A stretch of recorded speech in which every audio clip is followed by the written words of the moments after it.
Yes. Concept. Twin flame యొక్క concept ఏంటి? అసలెందుకు ఇలా జరుగుతుంది? ఎందుకు ట్విన్ ఫ్లేమ్‌గా ఎర్త్ మీదకి రావడం జరుగుతుంది? తెలుసుకోవాలి అనుకుంటున్నారా? యెస్. అయితే ఖచ్చితంగా తెలుసుకోవచ్చు. రైట్? కాన్సెప్ట్ ఏంటి అంటే నథింగ్. నథింగ్ అసలు. యెస్. నథింగ్. ఇప్పుడు నేను చెప్పేది కూడా ప్రిపేర్ అయ్యి చెప్పట్లేదు. ప్రిపేర్ అయ్యి చెప్పట్లేదు ఇక్కడ. బుక్స్‌లో చూసి చెప్పట్లేదు. లేకుంటే ఇంకా కొన్ని కొన్ని వీడియోస్ చూసి చెప్పట్లేదు. నోయింగ్ తెలుస్తుంది మనకి. అండ్ ఇంకోటేంటంటే ఇది సోల్ జర్నీ. మైండ్ జర్నీ కాదు. Spiritual growth. కాన్సెప్ట్ ఏం లేదు. Spiritual growth, soul journey, mind journey కాదు అని తెలుసుకోవటమే. రైట్? యెస్. ఈ విషయం గురించి కొంచెం పక్కన పెడితే ట్విన్ ఫ్లేమ్ చాలామంది ట్విన్ ఫ్లేమ్ ఉన్నారు కదా! యెస్. ఖచ్చితంగా ఉన్నారు. అయితే ట్విన్ ఫ్లేమ్ అనేది ఒక ఆహ్, చాలా అంటే చాలా చిన్నప్పటి నుంచి కూడా యెస్. మీకు బాధలు ఉండొచ్చు. వివిధ రకాలుగా ఉండొచ్చు. ఇది ఒకటైతే రిలేషన్‌షిప్ ఐ మీన్ మీ యొక్క ట్విన్ ఫ్లేమ్ మీతో మాట్లాడట్లేదు అని ఒక బాధైతే, ఇంకొకటేంటంటే సైడ్ ఐ మీన్ ఇంకోటేంటంటే ఫ్యామిలీ ప్రాబ్లమ్స్, రి ర health and career, money problem ఇవన్నీ కూడా. దానితో పాటు ఇవన్నీ కూడా. రైట్? ఎలా? ఎలా? ఇన్నా? ఒక్కరికి ఇన్ని ప్రాబ్లమ్సా? ఒక్కరికి ఇన్ని సమస్యలా? ఎలా ముందుకు వెళ్ళేది ఇన్ని పెట్టుకొని? అసలు ఇన్ని ప్రాబ్లమ్స్ మధ్య ఈ యొక్క ట్విన్ ఫ్లేమ్ యూనియన్ అనేది జరుగుతుందా? అంటే ఒక్కటి గుర్తుంచుకోండి. యూనియన్ గురించి మీరు కానీ ఆలోచిస్తూ ఉన్నట్లయితే, యూనియన్ అనేది ఏం లేదు. ఎందుకంటే వన్ సోల్ ఆల్రెడీ ఉన్నారు. ఆల్రెడీ ఈ క్షణంలో ఉన్నారు. ఫుల్‌ఫిల్‌నెస్, కంప్లీట్‌నెస్ అర్థమవుతుందా? Fulfilness, completeness. మరి యూనియన్ సంగతేంటి? మీరు చెప్పారు నిజమే. ఓకే. ఉన్నారు. బట్ యూనియన్ సంగతేంటి? జరుగుతుంది. ఖచ్చితంగా. ఎప్పుడు? మీరు మీ మైండ్‌తో సెపరేట్ అయినప్పుడు. వదిలేసినప్పుడు. రైట్? అసలు మైండ్‌ని వదిలేస్తే ఇంక ఎలా తెలుస్తుంది?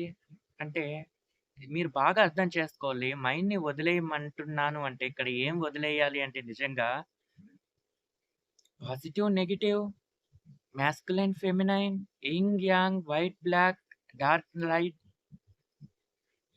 రైట్? మీకు అర్థమయ్యే ఉంటుంది. ఎగ్జాంపుల్‌గా ఒకటి చెప్పాను. మీకు చేయాల్సిన వర్క్ ఉంది. నైట్ అయిపోయింది. నైట్ అయిపోయింది. ఇంకా ఓపికుంది. నైట్ అయిపోయిందిలే, ఏం చేద్దాంలే అని వదిలేసి సైలెంట్‌గా పడుకోవడం కాదు. ఓపికుంది కదా! చేయండి. అదే డే అయితే చేస్తారు కదా! ఓపికుంది కదా! నైట్ కూడా చేయండి ఏమవుతుంది? యెస్. సెపరేషన్. కాన్షియస్‌నెస్ అంటే ఇదే. సెపరేషన్ కాన్షియస్‌నెస్ అంటే ఇదే. ఈ సెపరేషన్ అనేది ఎందుకొస్తుంది అంటే మీతో ఎందుకు మాట్లాడరు అంటే నిజంగా ఆడ మాట్లాడకుండా ఉండటం అనేది ఏం లేదు. వన్ వన్ సోల్ కదా! One soul. అయితే ఎందుకు ఇలాంటి సెపరేషన్ అనేది మీకు సెపరేషన్ లాగా కనిపిస్తుంది అంటే నిజానికి అదొక భ్రమే. రైట్? అదొక మాయ. అది ఒక భ్రమ అంతే. రైట్? అయితే ఈ యొక్క ఈ ఈ యొక్క పీరియడ్ ఆఫ్ టైమ్‌లో, ఈ యొక్క సమయంలో మీరు చేయాల్సిందేంటంటే స్పిరిచ్యువల్ గ్రోత్‌కి ఇది మీకు యూజ్ అవుతుంది. డ్యుయాలిటీ చెప్పాను కదా! మాస్కులైన్, ఫెమినైన్ మీరు చేయాల్సింది ఇదే. ఏంటి? Masculine, feminine, yin, yang, dark, light, white, black, positive, negative, past, future దీన్ని కంప్లీట్‌గా వదిలేయటం మైండ్‌ని వదిలేయటం అంటే. మైండ్‌ని వదిలేయటం అంటే దీన్ని కంప్లీట్‌గా వదిలేయటం. You are the soul. ఇప్పుడు నువ్వేం చేస్తున్నావో దాన్ని చేసుకుంటూ వెళ్ళు.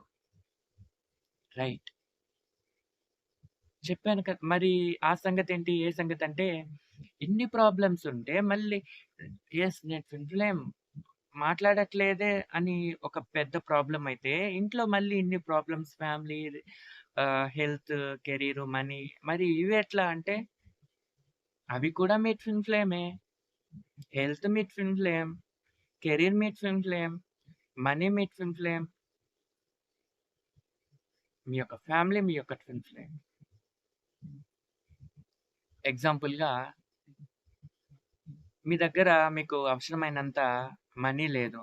అప్పులు ఉన్నారు. నిజానికి మనీ మీ యొక్క ట్విన్ ఫ్లేమ్ ఇక్కడ. ఎందుకంటే మీ నుంచి సెపరేట్ అయింది. రైట్? మీకు ప్రాబ్లమ్ మనీ లేకుండా ప్రాబ్లమ్ వచ్చింది మీకిప్పుడు. మీ నుంచి సెపరేట్ అయింది కదా! ఇక్కడ నువ్వేం నేర్చుకోవాలి? బాధపడుతూ కూర్చుంటావా? కూర్చో. అది మైండ్ జర్నీ. అలాంటి సిట్యుయేషన్సే వస్తూ ఉంటాయి. Running chasing. రన్ అవుతూ ఉంటే చేస్ చేస్తూ ఉంటుంది. చేస్ చేస్తూ ఉంటే రన్ అవుతూ ఉంటాయి. ఇలా జరుగుతూ ఉంటుంది. ఇక్కడేం చేయాలి? Spiritual growth. ఇక్కడ నువ్వేం చేయాలి? నీ వర్క్‌ని నువ్వు చేసుకుంటూ వెళ్ళాలి అక్కడ. నీ వర్క్‌ని నువ్వు చేసుకుంటూ వెళ్ళాలి. ఇక్కడ నీకు మైండ్ అవసరం లేదు. అది చేస్తే ఇలా ఉంటుంది, ఇది చేస్తే ఇలా ఉంటుంది, అది నేను చేయలేను, ఇది నేను చేయగలను. వీటన్నిటితో అనవసరం. ఇవన్నీ వదిలేయండి. మీరు మీకు ఏదైతే చేయాలని నిర్ణయించుకున్నారో దాన్ని చేస్తూ వెళ్ళండి. రైట్? మీకు అర్థమై ఉంటుంది అనుకుంటున్నాను. ఫస్ట్‌లో చెప్పాను కదా! అసలు కాన్సెప్ట్ ఏంటి? ట్విన్ ఫ్లేమ్ యొక్క కాన్సెప్ట్ అంటే చెప్పాను కదా! నథింగ్. ఇది ఒక స్పిరిచ్యువల్ గ్రోత్. Spiritual growth.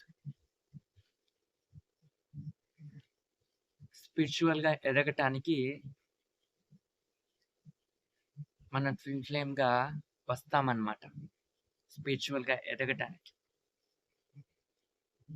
అంతే. కానీ చాలా స్పెషల్. ఇది ఒక స్పెషల్. ఇది ఒక అన్నిటికంటే డిఫరెంట్‌గా ఉంటుంది. స్పెషల్‌గా ఉంటుంది. యెస్, నేను స్పెషల్ అని ఇక్కడ చెప్పుకోవటానికి లేదు. ఇది కూడా నేర్చుకుంటాం మనం. ఇది కూడా ఒక స్పిరిచ్యువల్.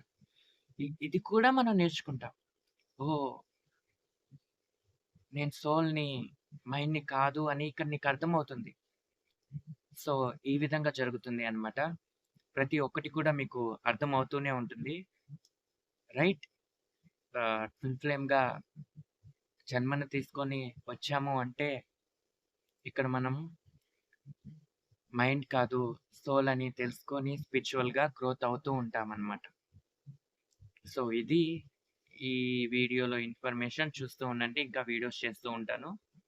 రైట్. ఇంకా మీకు ఏమైనా డౌట్స్ గాని ఉంటే కామెంట్స్‌లో చెప్పండి. నేను రిప్లై ఖచ్చితంగా ఇస్తాను. Thank you so much.